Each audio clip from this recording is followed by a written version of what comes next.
Time for Mac Geek Gab, and listener Blocktek brings us our quick tip of the week by saying, I often pull out my MacBook Pro out of my travel bag only to find that the battery is dead or extremely depleted. It seems that if I close the lid immediately after invoking the shutdown command, it doesn't always have time to complete the process and instead goes to sleep mid-process. To make sure that my machine has completely shut down before closing the lid, I now press the caps lock key first. After shutting down, I know the lid is safe to shut once the key's LED turns off. I just wish that there was a way to turn off the startup on open or key press function, as I find that I still sometimes inadvertently restart the machine when closing it up. More quick tips like this, plus your questions answered today on Mac Geek Gab 1036 for Monday, May 6th, National Beverage Day, something near and dear to our hearts here at Mac Geek Gab 2024.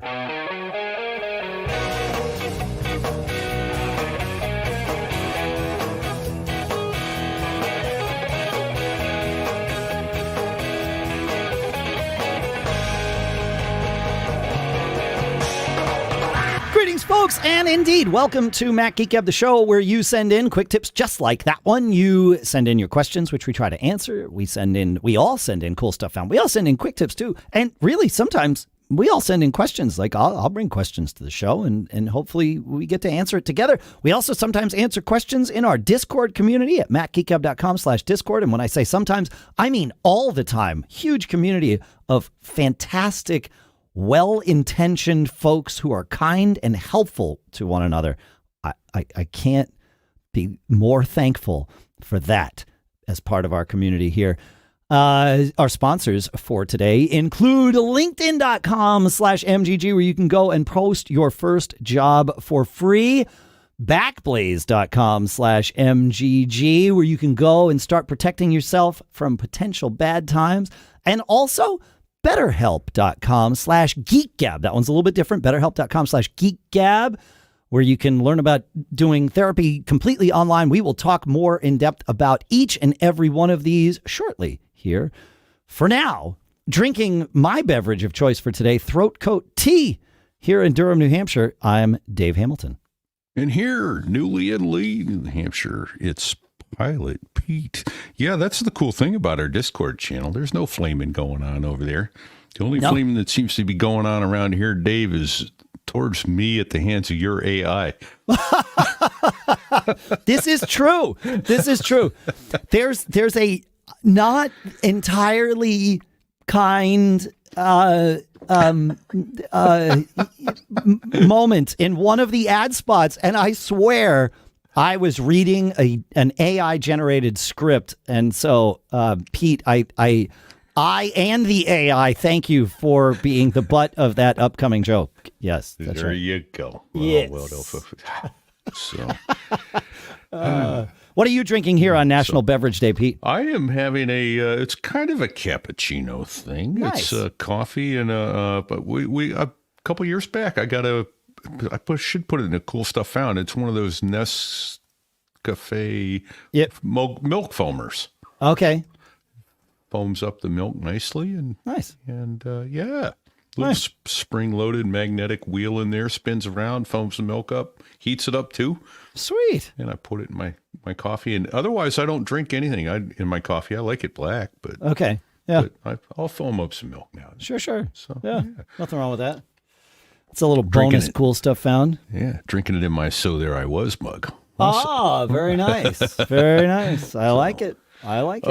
Yeah. So, in an effort to get number one of 5 new things. Oh, and I was going to mention it, but you mentioned it in the quick tip. Yeah, you can't touch any of the buttons or your machine's going to come back on. Yeah, that's when you try to shut down. Yeah. I hate that. Apple, there's a power button for a reason. Use it. Yeah. Yeah. The space bar to wake up the computer is great. The space bar to turn on the computer or open the lid to turn on the computer. Not so great. But is that our bias because it's how it used to work? Like, do our kids care about this because they don't know any different. Well, necessarily. I mean, right? Somebody cares because it got so bad that the gent who does Better Touch Tool, and I can't think of his name. I'm sorry. Yeah. Because I'm tired, like you. It came up with the keyboard lockout program, so you could clean your keyboard without, waking your computer up or messing everything up. So yeah, that's fair. Yeah. I don't know. It just seems to me, why have a power button if? Yeah. I guess to cut its throat and turn it off, but you don't want to turn your computer off that way. It's bad for it. It is bad for it. Yeah, that's right. Yeah. How about I take us to Uncle Jamie and another quick tip? Let's do that. All right. Did I say that I don't think I said that our goal with the show is to learn at least 5 new things each time we get together. I know. Yeah. Well, we've got one though. Use your caps lock LED to make sure your computer's off. Number 1. All right, bring us to number 2 here, Pete. Yeah, Uncle Jamie says, I use this tip frequently. In Preview on the Mac, you can merge PDFs, merge pages from PDFs, and delete and reorder pages within a PDF document. To do this, open your PDF documents in Preview and select View Thumbnails. It should be checked. You can drag thumbnails representing pages from one document to another and drop them where you want them. Be sure to drag them into the thumbnail area on the left. You can also drag thumbnails up or down to reorder pages within the document. And if you select a thumbnail, you can delete that page by pressing the backspace or the delete key, depending on your keyboard's layout.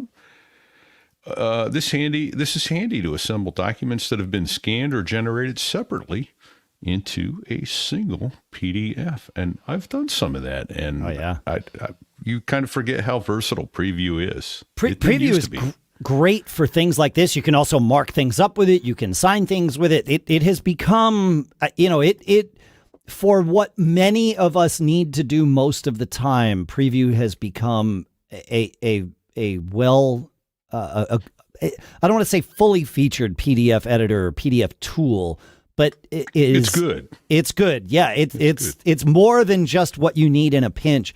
I do want to share that the thumbnails, I guess he shared it there as well, but making sure that you bring up thumbnails by going to View Thumbnails or Option Command 2, just to bring that view up so that you can then do all of that work. But manipulate it, right? Yeah, it doesn't always open that. And it's been a long time since we mentioned it, so I will mention PDF Expert is the full-featured, very intuitive PDF editing tool that you turned me onto. I was using PDF Pen for years, and Same. PDF Expert is hands down a better program. Oh, yeah. Available with a student discount if you have a child with a .edu. Oh, interesting. Email address. Yeah. I mean, if you're paying the bill for college, I'm paying the tuition, brother. I should get some of that discount back. I'm with you. yeah, because they don't make that cheap these days. The tuition thing. Yeah. No, in fact, I always like to say, if any of you out there have $250,000 I can borrow, and by borrow I mean have and not give back, send it to Pilot Pete at Mac Geek Gab. Oh, yeah. Do we even have... I know we're going to have to make that email address for you. I will take care of that. I'll take care of that after the show. Yeah. So, all right. I'm making myself a note that I promise I won't put in the show notes when we actually publish them. I had a thing this week, Pete. I try all kinds of different Wi-Fi networks here at the house, right? It's the thing I do, right? And I recently moved from the Eero 6Es to the Eero 7s. We talked about that last episode. And then after I did that, there was some more testing that I needed to do with the Synology mesh because it turns out it's still a little bit janky. I know it works well for some of us and doesn't work well for others of us. And that's sort of what janky means, is it's inconsistent. Yeah. And so I wanted to do a little bit more testing. I have a support ticket open with them where I've been sort of trying to narrow down where the problems are. So I've been going back and forth a lot. I have one of these skylight frames. I love that thing, right? And the one that we have, I've had forever. And it's just awesome because we can send pictures to and from it. Well, I guess not so much from, but it. yeah, I mean, you can download pictures from it, but Okay. but it's meant to send pictures to it. We have them. Each of the 3 homes of our family have them. We've got one here in our house, and then each of our kids has one in their homes, and we get to send each other pictures, and it's really cool to just walk into the kitchen and see new pictures on the wall from Skylar over in Italy, or Lucas from wherever he's on the other side of the state, but wherever. It's just a nice thing. We do it for each other. I noticed that I had broken it, and by broken it I mean that it was complaining about not being able to connect to Wi-Fi.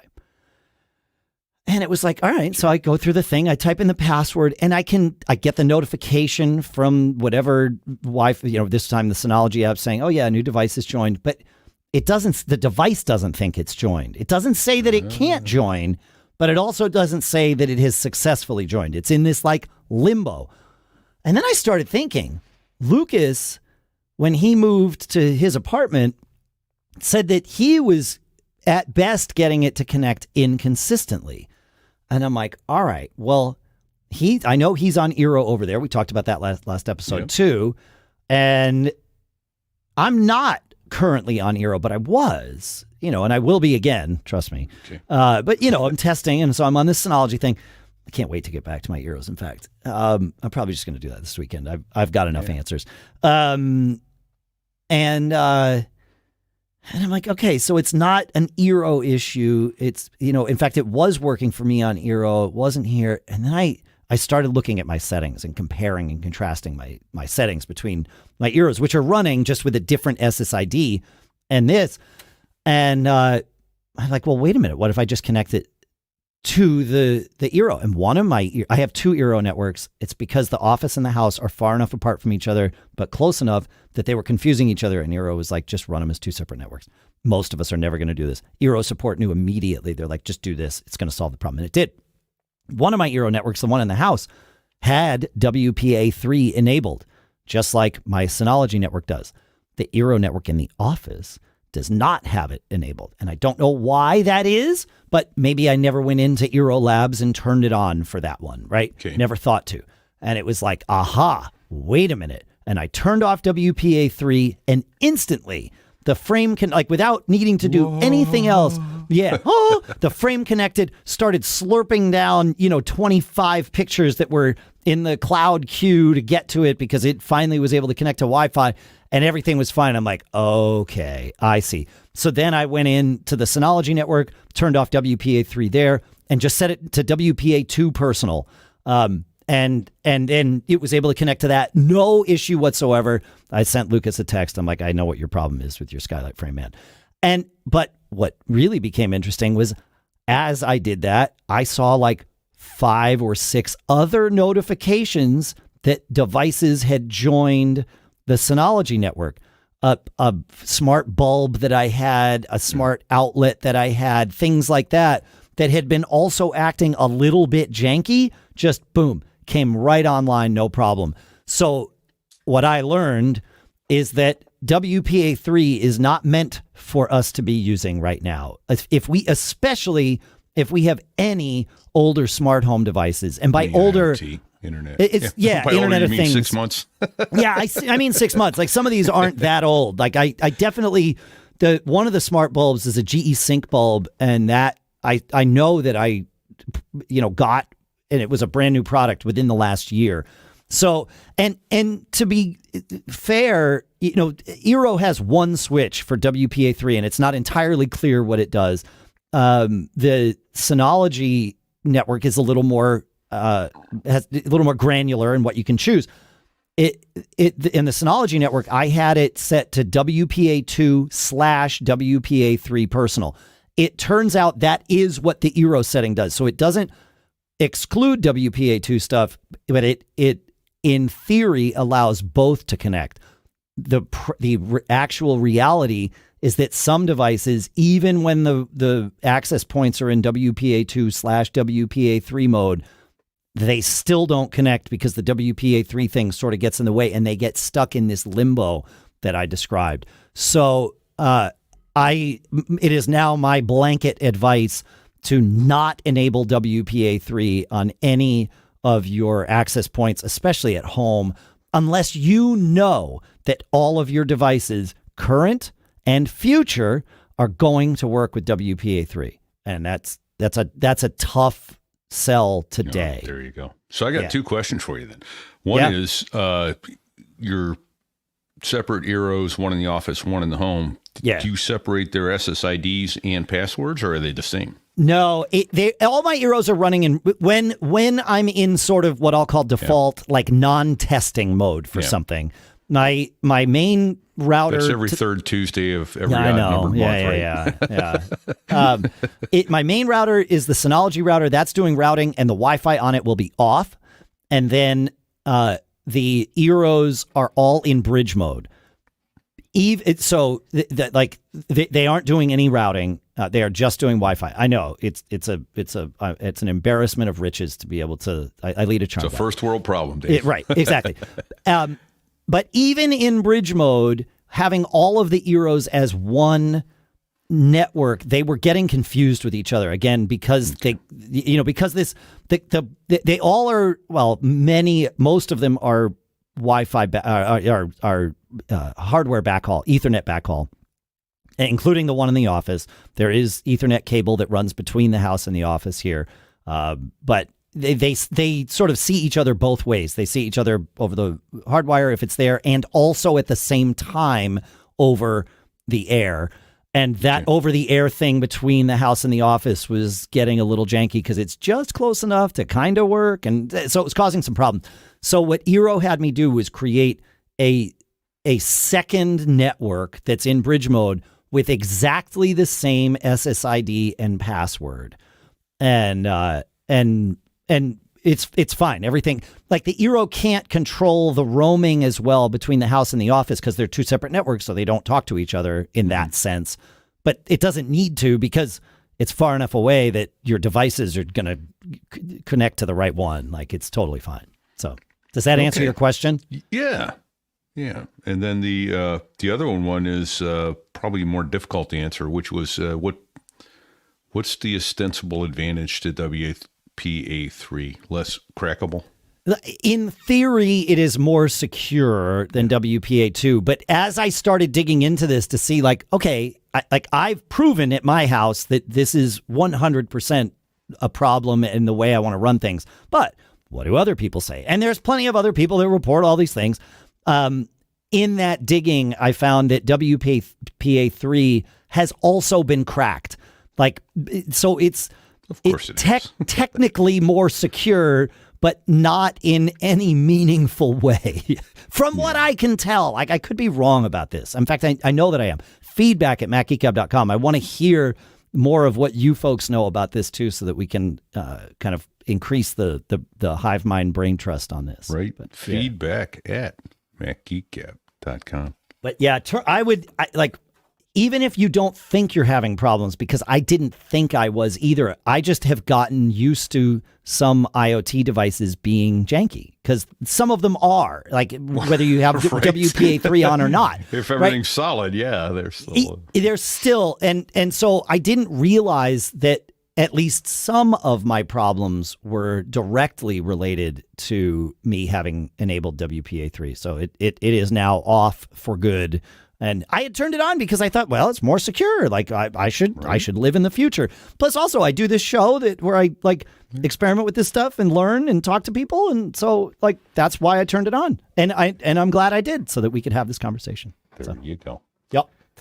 So, and one other admin thing that I forgot to mention earlier, as did you, is Adam's sitting here completely quiet today. He's not. You're quiet. Adam's not here today. He's launching a new website, I think he said, for one of his clients. Yeah. He's there dealing with the directed denial of service attack that I launched on him this morning. Oh, that's nice of you, Pete. Yeah, well, I wanted to earn his pay. You wanted to give him a few more billable hours. I get it. That's nice. Yeah.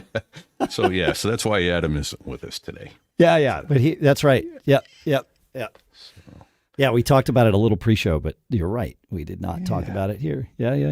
Yep. All right. Phil brings us to our next quick tip.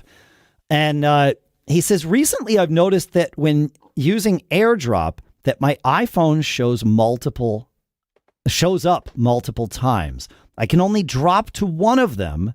And he says, I was on with Apple support and they asked if I had a VPN installed. I use PIA, courtesy of Mac Geek Gab here. Yep. And he says it was on. And they said that it could affect AirDrop. I uninstalled it, and so far, it is back to only one iPhone, and drops have been working as they should. Yeah, VPNs can do strange things. PIA and other VPNs also allow for, I forget what they call the feature. Everyone calls it something different, but it's the lockout your network, protect your network connection when you're not connected thing. And that can get even stranger because it starts preventing you from doing things if it's in the midst of connecting. I've seen that block things like the captive portal pages because it's not letting you connect to a network because it can't get to its VPN server. So just it's kind of like the conversation with WPA3. Understand the implications of each of these features. There are reasons that many of them are left off by default. My guess is Phil probably had one of those sort of extra security features on that was causing this device echo, if you will. But it may not be. I don't know. But yeah, anything that works over IP can be impacted by a VPN. So yeah. So thank you for that, Phil. And I know we have more to dig into. VPN theme. But we'll keep with the VPN theme for a moment here.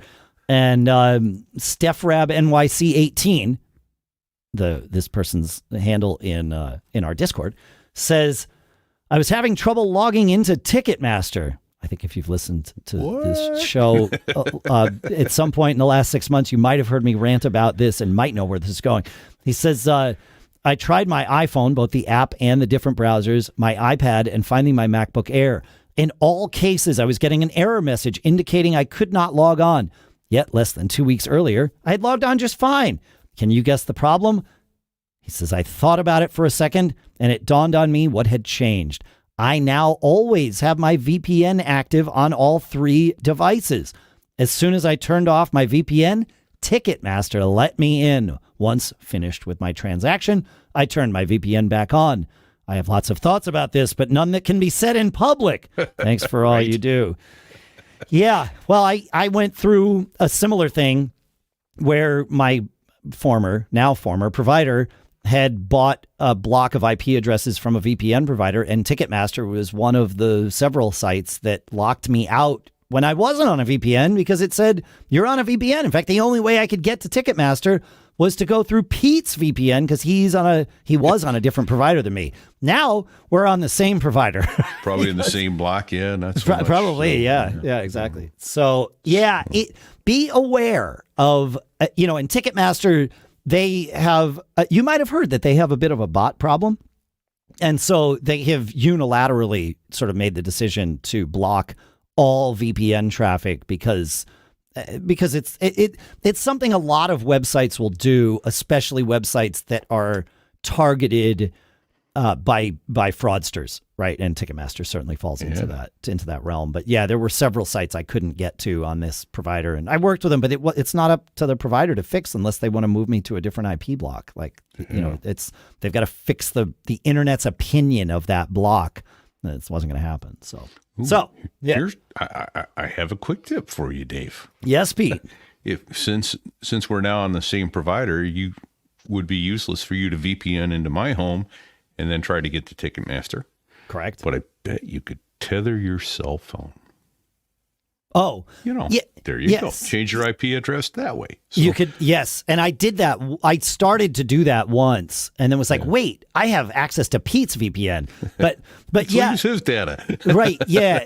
Not that it mattered using mine because we're unlimited, but yeah, exactly. But yeah, Yes, tethering to your phone would be another way to do it. The way I did it the first time when I was fighting with it was I just dropped my phone off of Wi-Fi and connected over the cell network and was able to get right in. And that's also what told me, okay, there's something wrong with my IP address at home, which was, sort of the beginning of that sleuthing process. But yeah, Ticketmaster. And I should have taken my own advice, because yesterday and the day before yesterday, I had a problem in the hotel. All of a sudden I got out on the road and I couldn't send email only from my personal primary account. My Gmail worked.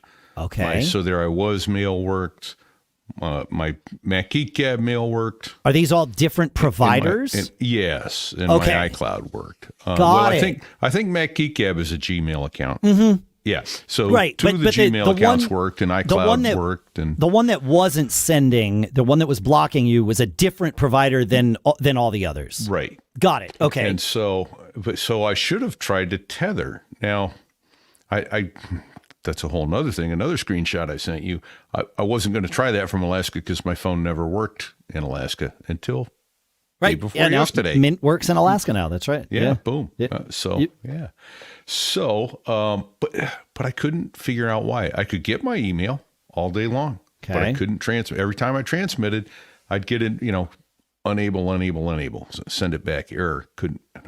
Finally, I pulled up the error message and it was talking about spam house. And I'm going, oh, man. So you were on a blacklisted IP address. Yes. It's similar to this other problem. Yeah. Okay. All right. Going, well, what the heck? And I went and I checked. Private internet access was off, and my VPN to my home, my VPN to your home, neither one of those were on. So I tried turning those on. Sure, that right. And if you're on an IP that's being blocked, change to one that's not. Try another, and it wasn't working. And I went in and checked. Hey, send all traffic through. Yeah. But the other thing that I noticed was that I had TailScale running. So I tried to turn off TailScale VPN, wouldn't do it. So I had to go in, and then I tried to go in the back door first instead of going right to the interface and disconnecting or logging out of TailScale. But eventually I did. I got it out of TailScale, and it worked.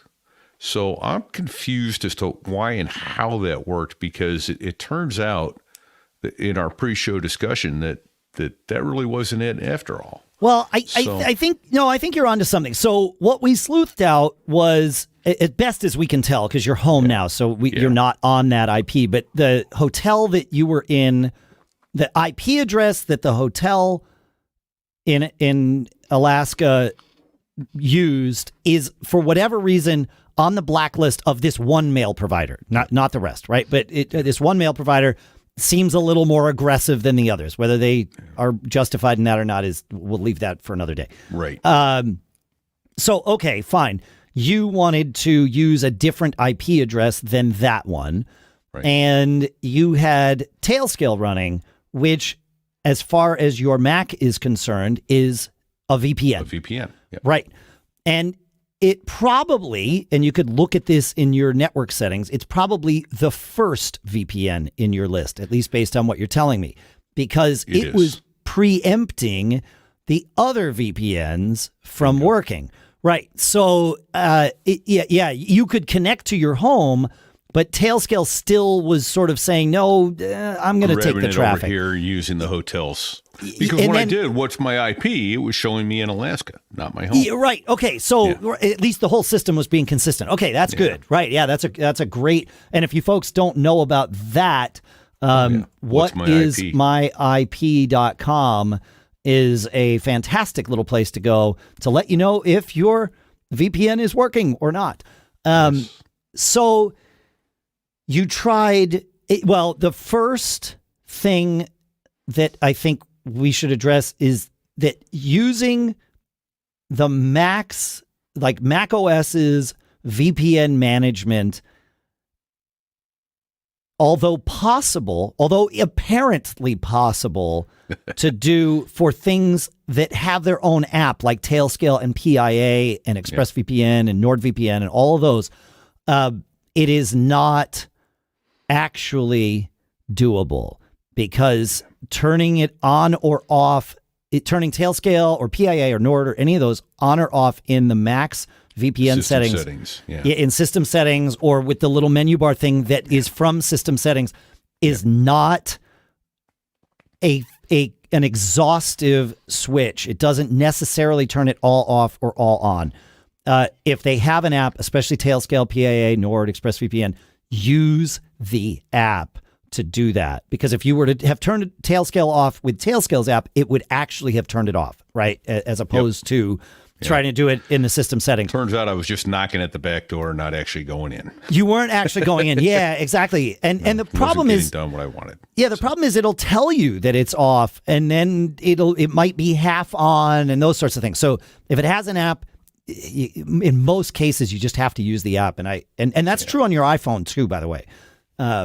So that was step one, and then really we already talked about step two, which is the order of the VPNs. When you're running multiples, you can run multiples, but you gotta really think about which one's first, and you can set the service order once they're active.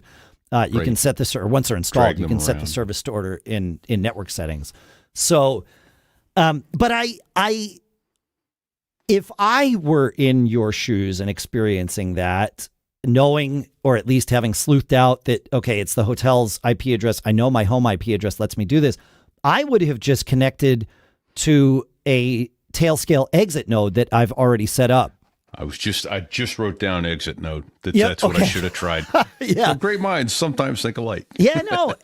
And this is something you need to configure in advance. An exit node is a TailScale device presumably on your home network. It could be anywhere, but it's part of your tailnet. So it's one of your devices that hopefully is on all the time. And then you can use it to route all your traffic through whatever network that device is on. So like for me, I have an exit node on one of my Synology disk stations. And so if I need to route traffic through my home network, I'm always connected to my tailnet, and then I just go to the TailScale menu and choose exit node and that disk station, and boom, now all the traffic is routed as though I were at home. And the nice part is it's all happening within TailScale, so I'm not at risk of, to borrow a phrase from you, Pete, outsmarting myself. So, right. Yes. So, which brings me to another question. Yes. I love doing this. Let's play Stump the Dummy. I always hate that on a check ride, and the check airman's going, what's the fuel weight in the right wing? I don't know. I don't know. I'm flying a plane. Ask somebody else. Yeah. African or European swallow. If I were to go to that exit node, could I print something out on my printer at home, or do I have to put my printer on the TailScale network too? So there is a setting in TailScale. If you go to your TailScale menu and you go to exit nodes, you'll see a preference that says allow local network access. And it is checked. Yeah. If you turn that on, you don't even need to be routed through the exit node for all of your traffic. It will let you print. I'm able to print to my home network without routing through my exit node. I mean, it does use the exit node. Don't get me wrong, but it's not. Like all of my other traffic that's not aimed at my local network. Correct. Is just going through whatever I'm connected to. But yeah, I print to my home thing all the time. It's great. Oh, that's awesome. Yeah, TailScale. Okay. It's freaking magic, man. I'm just amazed at the more I learn about it. Yeah, how seamless it is. Yeah, it shouldn't be that easy. I know. There's some brains back there. I agree. Well, and it's using WireGuard at the core. Right before TailScale became a thing, we started experimenting with WireGuard here. And it's an open, or at least at the time it was, and probably still is, an open source VPN. I installed it. I think Linode was sponsoring us. And so I spun up a Linode instance to test it and put WireGuard on there. And it kind of lets you do what TailScale does, which is it creates a network amongst your devices that feels and acts like a local area network, but it doesn't matter where your devices are. All they need is an internet connection somewhere. So everything just gets to talk to, all of your devices get to talk to one another as though they are on a local network, whether you are or not. It doesn't matter. Okay. I think that's the right way to explain it. And TailScale's available for free for most of us. Yeah. Yeah. Oh, well, that's one for me. You're talking about WireGuard. I just assumed WireGuard was an encryption protocol, for lack of a better word. I mean, it kind of is. Yeah, because private internet access uses WireGuard or the other one is or OpenVPN or IKEV2 or they use different ones. Okay. Yeah. So, but I didn't realize that brings me to maybe another way to skin the cat of trying to use that travel router, that Barrel X router overseas, because I had it working and somehow I checked something and I went back to try and uncheck it and it doesn't work anymore to watch YouTube TV in Europe. Got it. That's not allowed. That's verboten. You pay for this service, you can't use it. Right. So, yeah, interesting. It's fascinating stuff. It just be careful that you don't get caught confusing your VPNs with one another. All right, folks, you know that feeling when you're hunting for that rare limited edition gadget and it pops up only in the most unexpected places? Well, hiring top talent can be just like that, unless you're using our sponsor, LinkedIn Jobs. Here's a quick story for us. 3 years ago, we were on the lookout for a social media and promotions ninja. Enter LinkedIn Jobs. It wasn't just about posting a job. It was like setting a beacon for the Sadie of social media to find us. And find us. She did. Thanks to LinkedIn Jobs, where over 70% of users aren't checking other job sites, we connected with the best hidden talent out there. And get this, 86% of small businesses report finding a qualified candidate within 24 hours on LinkedIn. It's like finding that needle in a haystack, except LinkedIn turns the haystack into a neat, organized display case. So don't get caught spinning your wheels or missing out on the perfect hire. Whether you're swamped with running your business or just strapped for time, LinkedIn makes it super easy, even helping craft those pesky job descriptions. Hop on LinkedIn Jobs and see why 2.5 million small businesses are making hiring as smooth as their latest iOS update. You've got a mission to grow your team, and LinkedIn Jobs is the gadget that gets it done. Talk about cool stuff found.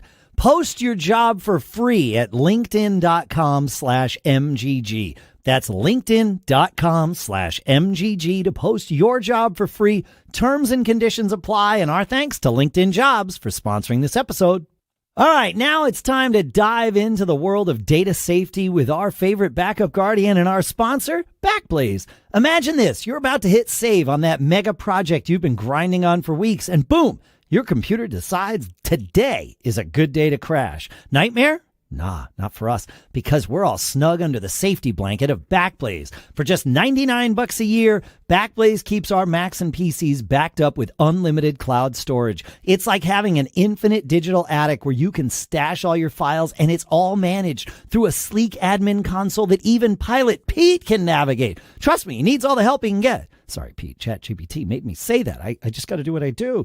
And if disaster strikes, whether it's a rogue coffee spill or a pesky ransomware attack, Backblaze has our backs with multiple rapid restore options. Need that data back physically? They'll ship a hard drive straight to your door. Get your data off, send it back within 30 days, you get a full refund. So don't get caught without a backup plan. Head over to backblaze.com/MGG for a no-risk free trial and see why over 55 billion files have been restored. That's right, 55 billion.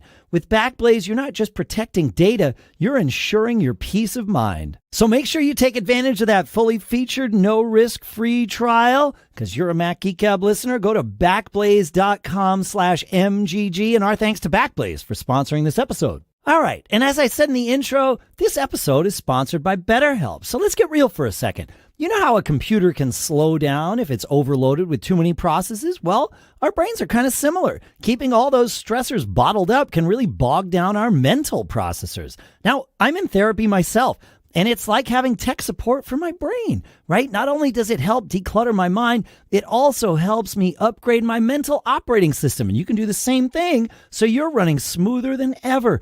And therapy isn't just for those who feel like they've hit a major system crash. It's for anyone who needs to debug life's challenges. It's really nice just to talk things through.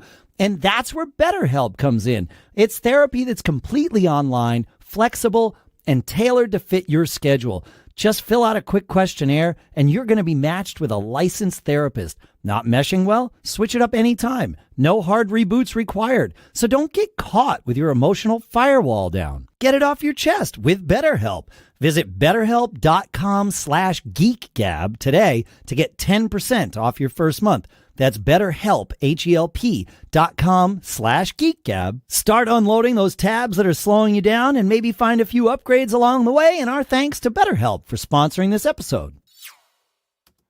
So clearly, Backblaze knows that universal truth. Well, you can't fix stupid. So, well, yeah. So, I but swear. they can make it pilot proof, and that's something we've always said about airplane systems and all that. And so, Backblaze has apparently made their system pilot proof. I guess it's pilot proof. Yeah. I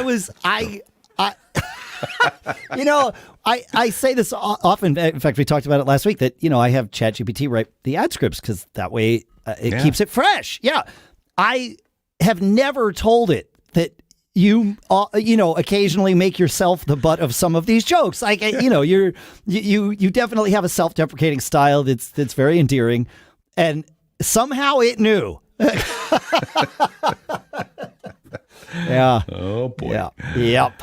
Yeah.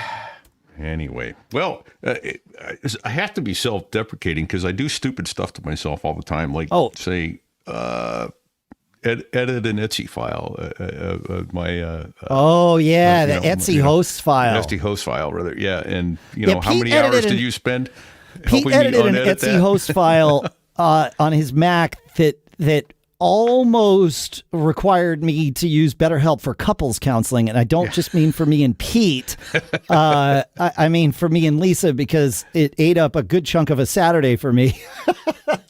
Trying to diagnose something, and then finally I was like, Pete, check your Etsy host file. Just out of the blue, and you sent it to me, and it was like, yeah, he put an entry in there that screwed everything up. No recollection of ever putting that entry in, too. That's the worst of it, you know, when you make a change like that, and and don't notice it for weeks.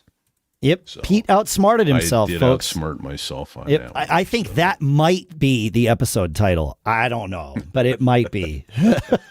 Really, right? No kidding. But noticed another one around here this week, and when it started blowing up on the Discord channels, too, I went, oh, okay, this is more. And my wife's like, what is going on? Why, you know, I'm locked out of my Apple account. It wants me to reset my passwords. I can't send mail. I can't FaceTime. I can't, like, what? And then I go, you know, you're crazy. You just mistyped your password. Well, turns out she didn't. Yeah. Cut and paste. And this thing is, but it didn't hit me and it didn't hit my son. This all happened, I believe, on Sunday of last weekend. Yeah. And we, you know, we recorded last week's episode on Friday. So we recorded before this ever happened, which is why we're talking about it essentially a week after the fact. But it hit me. It did not hit Lisa nor Lucas nor Skylar. We're all on the same family account. Is Debbie the lead on your family account, Pete? Okay. No, I'm just trying to sleuth out, like, what's the common denominator? Universal, Yeah. Okay. Saturday night is what Tennessee Papa says. That actually checks out. Yeah, because it was right before we went out. And I'm still suffering. Our family group chat, once I changed my password, I got back in. Thankfully, I don't have the, like, keep me logged out for an hour if I change my password. I hadn't turned any of that on. So, which I know for a lot of people caused even more issues, right? As you would expect. But I changed my password, and then it wiped out all my app-specific passwords that I had created for things like BusyCal and my a thing with iCloud so that Fastmail can send SMTP via iCloud and things like that. And so I had to recreate those and repopulate them in all the right places and all that stuff. And then I had to relog in, like you said, to FaceTime and iMessage. Most of my iMessage has been fine. Our family group chat, once I re-added myself or re-logged into iCloud, it was now a 5-person family group chat, and there were 2 Daves in it. Yeah. And I was like, okay, well, I don't know what's going. And then I realized, okay, somehow I was in there with my @iCloud.com account, which was not part of my quote unquote me record in my contacts. Okay. So I was like, all right, so somebody in my family must have me with that @iCloud address, and somehow that is tied to our family group chat. So I went into contacts and I added that to my me address. Like, fine, if that's what it takes to solve this, great.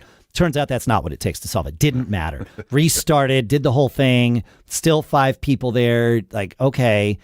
And some texts that I had sent just before this issue happened were showing as having come from a different person other than me. It was on the left side of the iMessage chat instead of the right side, right? Like my things are always on the right. Everybody else's things are on the left. That's how iMessage works. And so I was like, nope, it's still over there. Okay, fine. I deleted. I was like, let me just delete that user from the chat thread. Like, I don't need them here anymore. Well, it removed me and still left a phantom me out there. So I was sitting on the couch. I'm like, Lise, hand me your phone. She's like, what? I'm like, I need to re-add myself to the stupid family group. And I need to throw something at the TV, and I don't want to break my phone. Yeah, I need to break something, and it's going to be yours. Right. And so I used that. I wiped the other Dave out of that chat and then added myself back in. I also went to my contact record first on Lisa's phone to make sure that there wasn't something there. And there was, like, she still had some old @macobserver.com addresses for me in her contact record on my phone. And it was like, all right, well, let me get those out of there just so that everything is like settled. Then I added it back in. And on my, let me look. On my Macs, it's still showing those messages as having come from a Dave Hamilton that is not me. But all other and prior messages that came from me are me, and all messages since then that came from me are me. So it's just the ones right before this happened that Saturday night, right? This was Sunday night. This was definitely Sunday because iMessage is telling me it was Sunday night, and it was 9:20 p.m. I sent a text to the family with a picture of one of the cats because that's basically what our family chat's all about. And then that was at 9:20. An hour later at 10:24, I removed myself from the conversation, and then it says you removed Dave Hamilton. Dave Hamilton removed Dave Hamilton, and then I left the conversation, and then a couple of those again, many of them again, and then finally my wife added me back to the conversation. So, but it's still a little janky but my iPhone somehow has decided that those messages with the pictures of the cat did come from the person that it believes is me. So there's still something weird out there, but none of my other group chats were impacted. So Go figure. Right. So, I mean, in the end, I am through this problem, right? Like I don't have, other than this one sort of lingering anomalous group of texts, I'm not experiencing any follow-on issues to this other than the fact that I had to reset all of my app-specific passwords and sort of deal with that.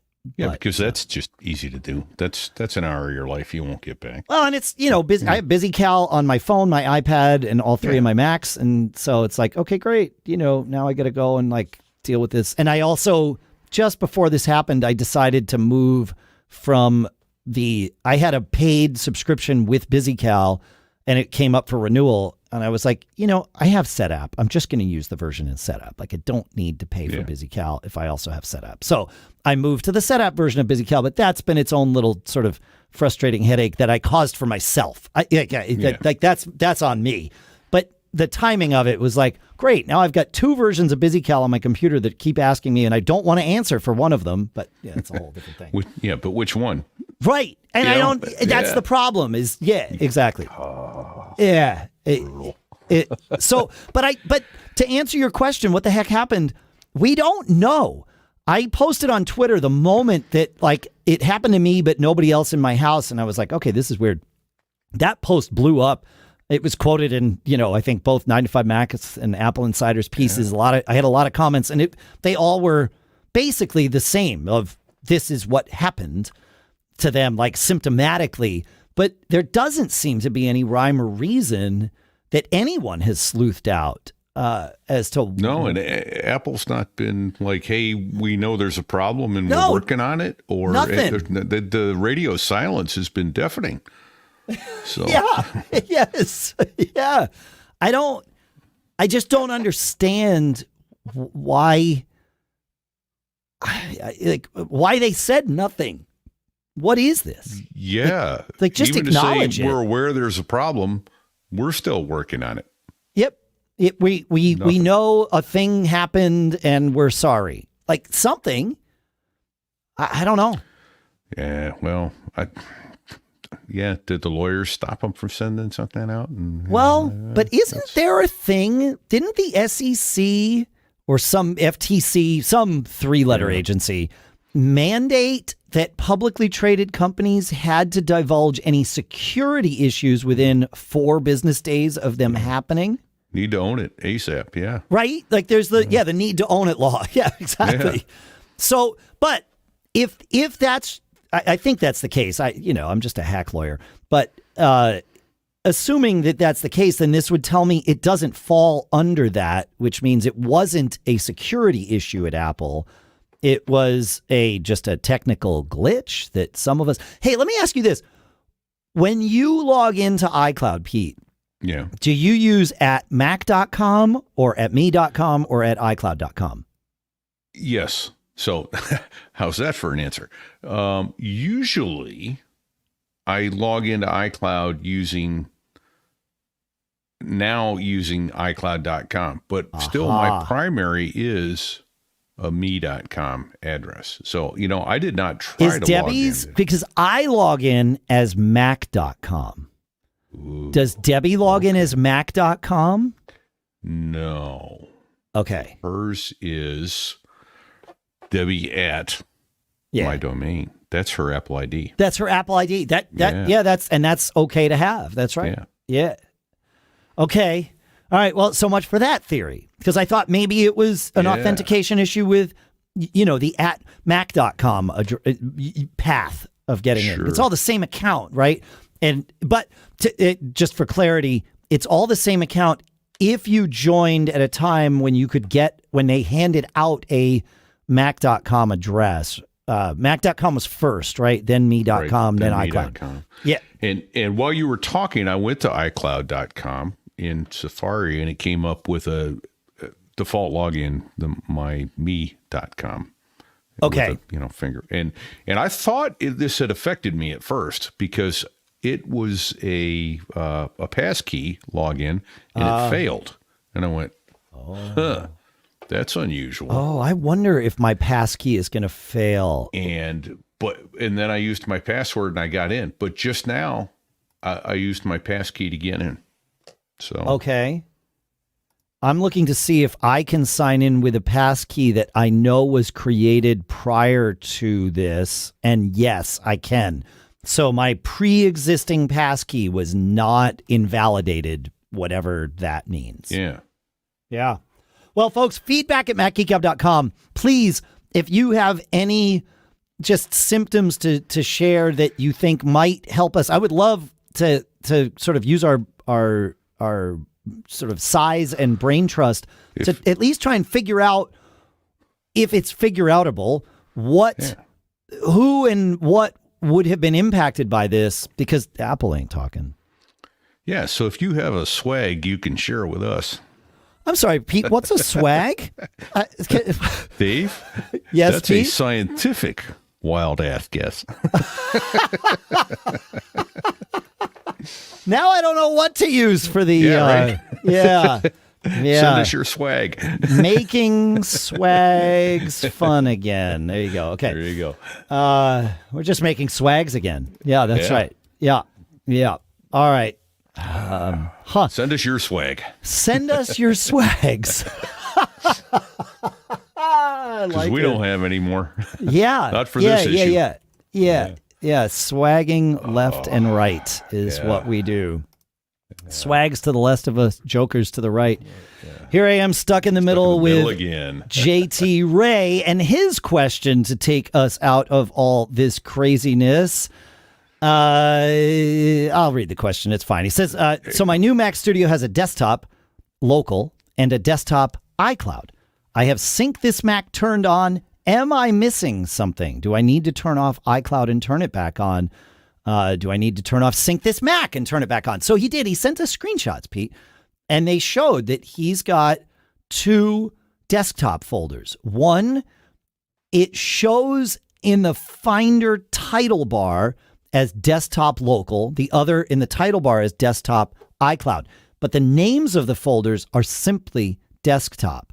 The Mac is being smart enough to differentiate with them in its labels, but like the desktop local folder is named desktop in his home folder. That's it.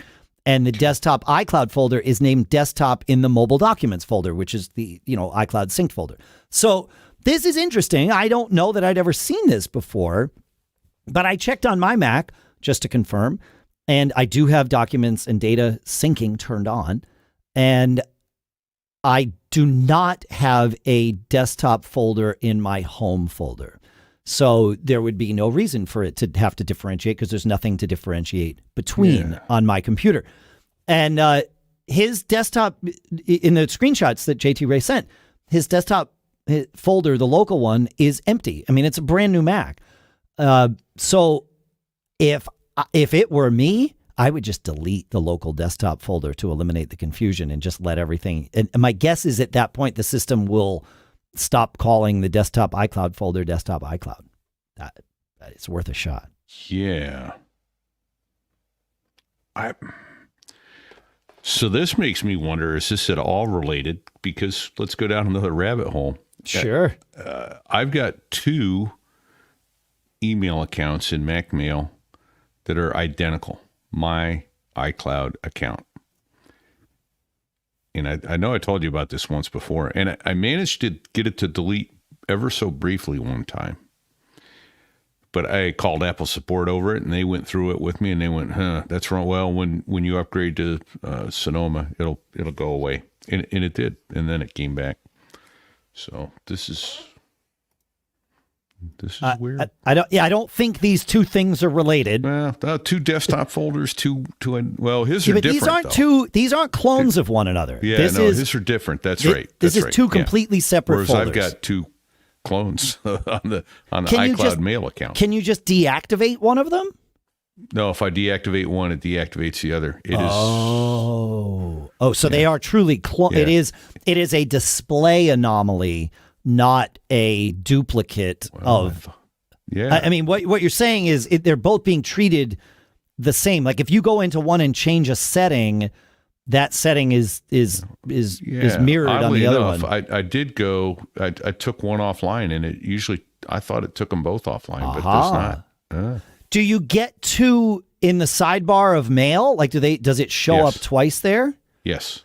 And what happens if you go to your home library mail folder, and you can get to your library folder in the Finder, go to the Go menu, hold down the Option key, and library will magically appear in the list. Choose it, and then go to home library mail and go, you're on Sonoma?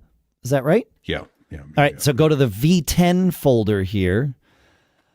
And in there, you will see a series of folders with like serial number type names. Each one is a separate mail account. And so you kind of have to twist them open to see, as you twist them open, you'll get a sense of which account is which. Don't change the names of these folders to make your life easier. It won't make your life easier. So I've got an inbox on the very top one. Yeah, okay. And nothing more? Yeah, nothing more. And then, is it? So twist open to see, are there two folders here, one each for these two iCloud accounts? Yeah. Well, the problem is since I have so many, I have 4 mail accounts. Okay. In Mac Mail, so figuring out which one is which. But how many folders are listed? I mean, you're going to have a mail V10? data in V10. Ignore V10, the... I have 10 folders. Oh. So you have some old data. Well, look at the ones that have been modified recently. Oh, okay. Let me put it in list mode and do that. List. Date modified. All today. All 10 of them? Except for one that says orphaned account, June 1, 2023. Okay. And that has one of the mbox info. I could probably delete that, right? Well, I wouldn't. If I were you, if I were there, what I would do next, nope, I wouldn't do anything of the sort. I would make a backup onto a separate disk of the entirety of the mail folder, and it might be very big, like you know, because if it's going to have all your archives and everything, gigabytes, correct, and I would make that backup, and then I would eject that drive so that nothing can go find it, because mail is smart. It will go and seek things out. I've seen it do it, right? So get it offline, powered down. You know you've got this backup in essentially cold storage, and then what I would do is delete both of those iCloud accounts from mail and then add them back. Add one back. Please don't add it twice. Yeah. And see what happens. Like if you delete 2 of them, what I've learned about mail though, and this is true also on the iPhone, you just can't see it, is that when you delete an account, it at least in the past, it's been a little while, it doesn't delete the core data is the wrong term, the previous data folder from the V10 account here or the V10 folder here in mail. Yeah. So it might wind up creating a new one in there. It might wind up reattaching to an old one. I don't know, but when you add the new one in, I'd be curious to see whether it adds one. I mean, this is obviously this is probably the extent of as far as we're going to take it on the show here, but that's the troubleshooting that I would do. Okay. Yeah, with that. So delete that whole mail folder. No, don't delete anything. Make the backup. Take it offline. Oh, I'm sorry. Yeah, then delete the mail accounts. Delete them from system iCloud settings. Accounts. In system settings. Yeah. I'm glad you asked that question. Okay. No, that clarity was important. I'm tired, man, so I was just going to go deleting stuff. Same. Yeah. So, too funny. Yeah. All right. Shall I play JP's question here, Pete? Let's do that. Yes. All right. Now I got to get my system back to where I can actually find these things because, I don't know where anything is anymore, Pete. We've been doing all this crazy stuff. All right, JP, here, let's see. Of the Geek Gab, it's JP, currently in Los Angeles. Here's a good one. I'm sure we all know someone like this. I have a friend that I do their IT for them over the years. And this is a person that just refuses to update his machinery and his software and stuff. So like every 5 years, I'll get an emergency. Oh my God, my stuff, I can't open my blah. You know how it goes. I do. Anyway, after spanking him for not having his time machine drive plugged in, which I set up for him, yet he turned it off once it started asking to be, erased and reformatted and stuff. Anyway, so he's basically lost everything from now back to 2021. So he had to buy a new computer. Anyway, that's the nightmare part. But that gets me to this. This guy has maybe 10 million files and folders on his computer. And he's the guy that, in the old days, dating back to the 90s, would just back stuff up, put it in a folder, and then just save it. And a lot of it is sitting on his desktop. So I was going through that this morning, looking at it via screen share, and it's a shite storm. So my question is this: all not the that fun I'm going to go terms. through with this, but it made me curious.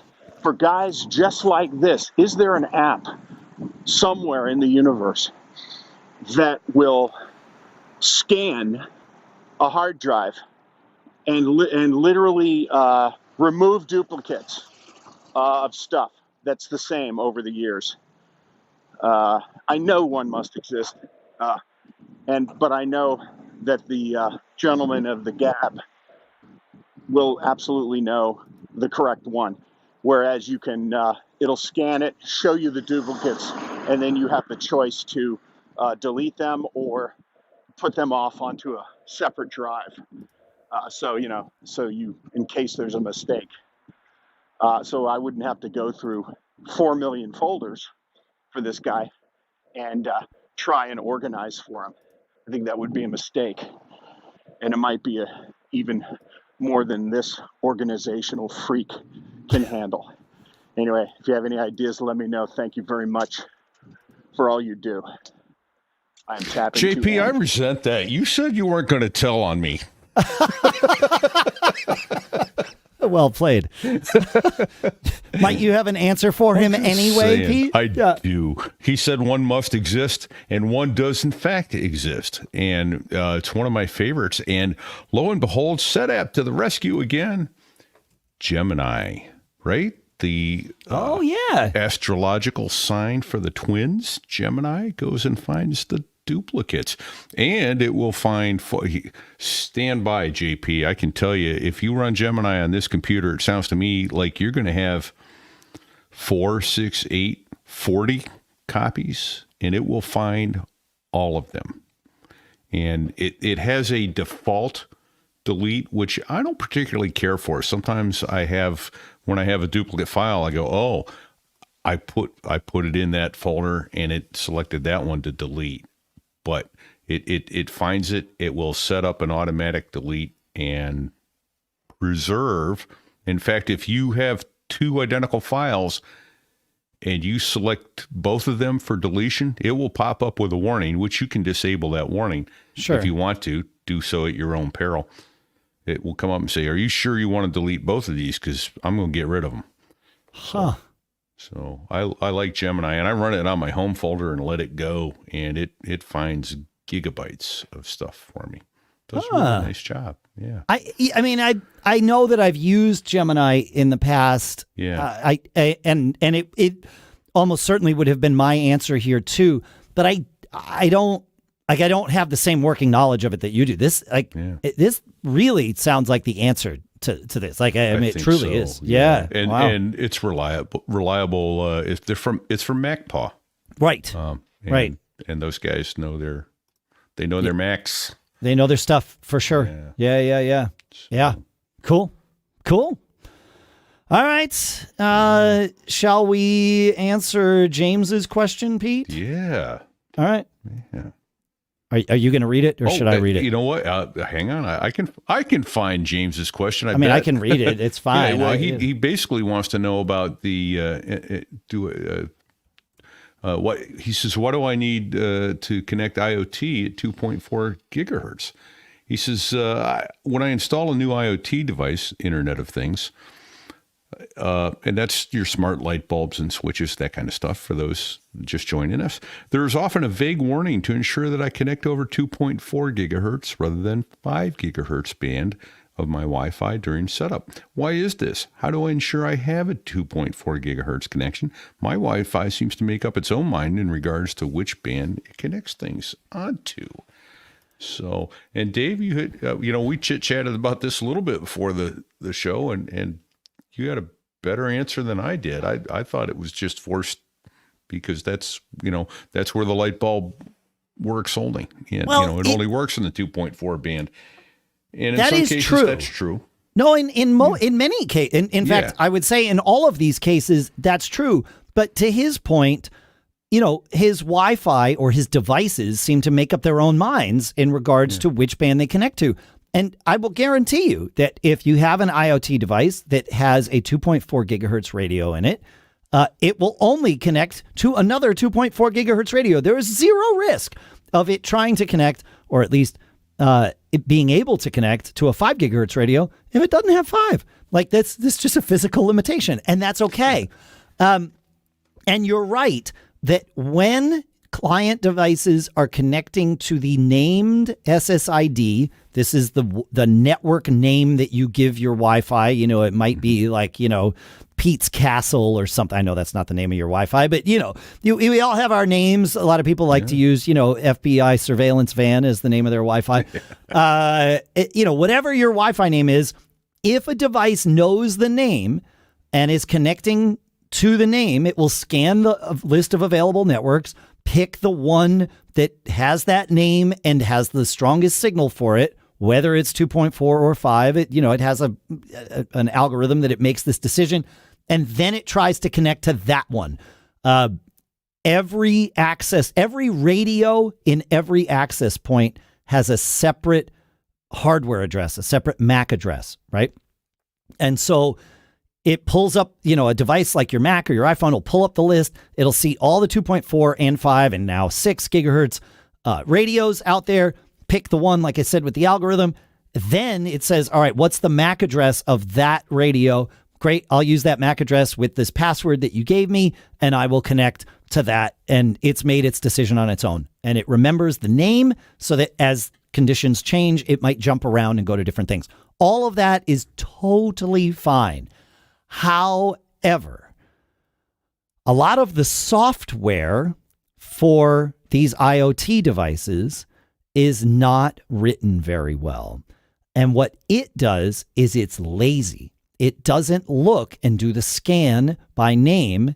It just asks the iPhone, what network are you connected to? And more specifically, what is the MAC address of the access point that you're connected to? And then it says, great, I'll use that. And if your iPhone is connected to a 5 or 6 gigahertz access point and the device needs a 2.4 gigahertz access point, it's going to pass that hardware, that MAC address, along to the device and say, connect to this, and it won't be able to connect because, as we discussed, a 2.4 gigahertz radio can't connect to a 5 gigahertz radio. It's just not how that works. So it is the lazy software that causes this really nebulous warning message that says, make sure your phone is connected to a 2.4 gigahertz network before you try to attach this new IoT device to a network. And that's why this comes up. The solution is to do exactly as they say. Now, this often requires going into your router settings and changing a few things, at least temporarily, so that your iPhone will connect to the device that you want it to connect to the radio. Some routers like Eero have a feature where you can temporarily turn off the 5 gigahertz radio and the 6 gigahertz radio for 5 minutes and then do your thing, and then it turns it back on and everything's happy. Others, like if I was going to do this on my Synology, I would have to turn off what they call Smart Connect, which Smart Connect bridges all of the radios together as one SSID.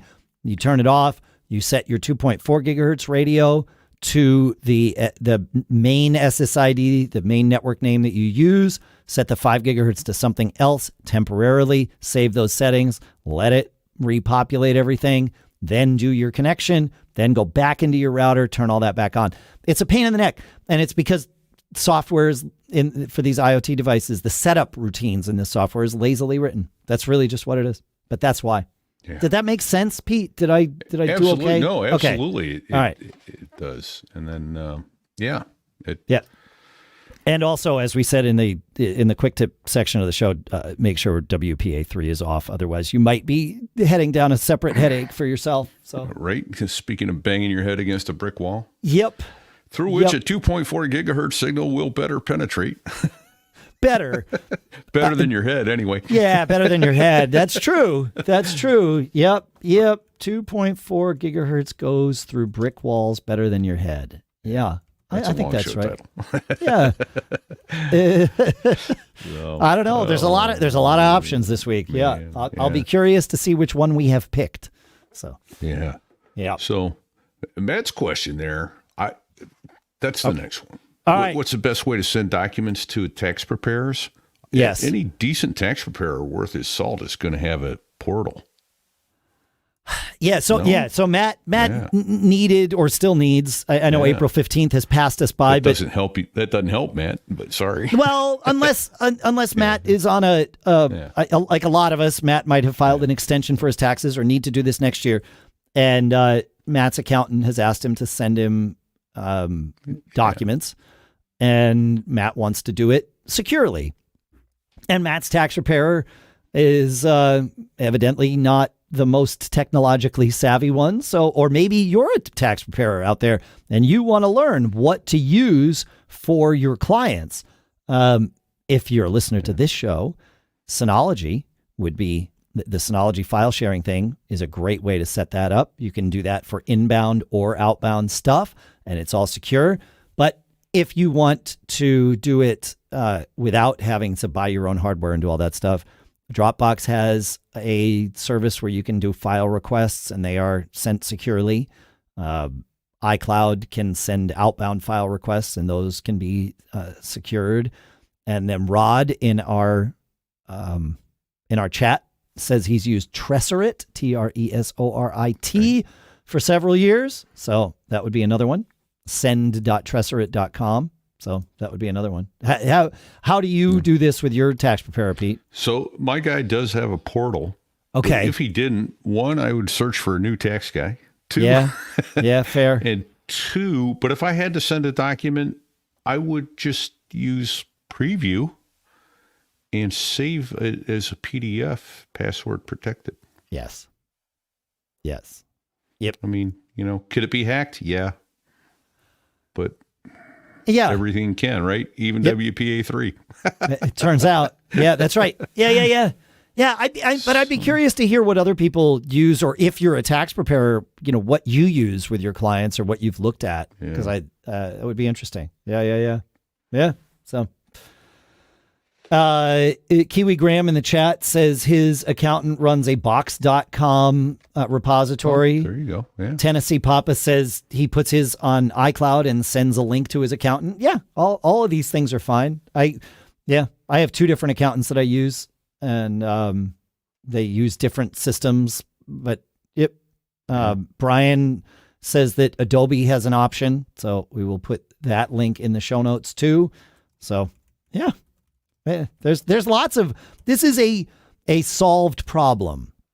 It I is like to indeed, say. in many different ways. Yeah. That cat has been skinned multiple times. Yeah. All 9 lives gone. Well, yeah, but in a great way. It works well.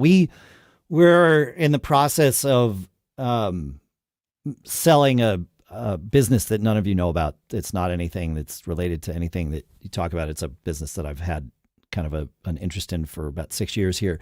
And we needed to create a data room to share all kinds of things, financial documents, contracts. Like they want to see everything about the business that they're acquiring, which absolutely makes sense. And so I actually used my disk station for that data room, because our attorney was like, well, you're going to want to secure this and you're going to want to limit who can download and who can do what. And maybe it would be nice if you could watermark things. And I'm like, actually, I think my disk station Synology office can do all of that. And so we set it up and it's been fantastic. It's worked really, really well. Yeah. Super smooth for everybody. And so, yeah, it's like there's all kinds of these solutions out there. It's almost like those guys at Synology thought about it and understand how that works. Yeah. Yeah, it's crazy. Yeah. They've got it right. I'm curious to see what Ugreen brings to the table on this front. Yeah, because they know where the bar is set, and that's the important part. So yeah, I'm curious to see what happens. Dave, Pete, this has been a long show, hasn't it? You know what? It feels long. We're at an hour and 18 minutes, which is, Okay. It's not as long as you thought. I didn't reset my clock, so we did 40 minutes before we got started. That's the thing we did an extra 10 on the front end of this because there was some additional tech support for Pete. But because it was fun. It was fun because it's Thursday. Because it's a day that ends in Y. Yeah. Why? Because we like you. That's how it works. We also like CacheFly. That ends in Y. CacheFly provides all the bandwidth to get the show from us to you. Make sure to check out Pete's other show, the one that his mug comes from. So there I was. And then I have 2 other shows, Business Brain and Gig Gab. Got some fun interviews coming up on Gig Gab. We actually just interviewed Matt Musty from Train, the drummer from Train. I've got probably the nerdiest nerdiest sounds bad. One of the nerdiest sound engineers out there coming on, this guy Robert Scoville. He's done sound for everybody. He's currently out on the road doing stadiums with Kenny Chesney. So we've got him coming on the show. It's been fun. Yeah, really. Yeah. I've been learning a ton, and I love it. It's great. So nice. If you're a musician or into music, please check out Gig Gab. So, and share this show with somebody. Absolutely. Doesn't cost you anything. Share the show. And those of you that contribute, thank you. Thank you. Cool. Hey, Dave, I'm sorry. I'm going to take point of personal privilege. Oh, yeah, but the outro's playing. I've got a cool one this week. Okay. She learned, born in East Germany, learned to fly 4 years ago, flew her small airplane across the Atlantic and back. An amazing interview. Oh, I want to listen to this. So there I was. Yeah. Cool. Whoa. That's great. I'm glad you took that moment, Pete. Yeah. You want to take another moment and share a few more words of wisdom? Yeah, well, and by few, I mean 3. Yeah, she didn't, and that was good because she's going to do it again this summer. But for me, I wouldn't do it. The main reason is because I would say I don't want to, and I'm going to tell you, don't get caught. Made on a Mac. It's good advice. Thanks for hanging out with us, everybody. See ya. Later. And we're out. Fun. Cool.